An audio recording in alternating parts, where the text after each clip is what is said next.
પાટણના railway station road પર આવેલ પવિત્ર બગેશ્વર મહાદેવ મંદિરે શ્રાવણ માસના પ્રથમ સોમવાર નિમિત્તે ભગવાન ભોળાનાથની ભવ્ય બર્ફાણી બાબાની આંગી કરવામાં આવી હતી।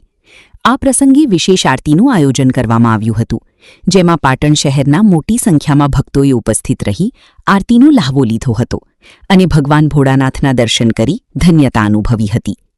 આરતીના યજમાન તરીકે ભાજપના આગેવાન તથા અંબિકા શાક માર્કેટના પ્રમુખ મનોજભાઈ પટેલ અને કૌશલભાઈ પટેલે આરતી ઉતારી ભગવાન ભોળાનાથની ભક્તિનો લહાવો લીધો હતો। શ્રાવણ માસના પ્રથમ સોમવારે બગેશ્વર મહાદેવ મંદિર ખાતે ભક્તિમય વાતાવરણ જોવા મળ્યું હતું।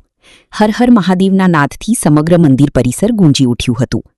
શ્રાવણ માસનો પ્રથમ સોમવાર આજે હિમાલયમાં બેઠેલા મહાદેવજી લોકોને આખીને દર્શન કરાવે છે।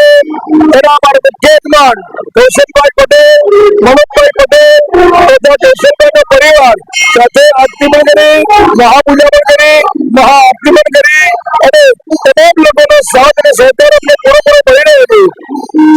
રિપોર્ટર દિગ્નેશ સુથાર, પાટણ।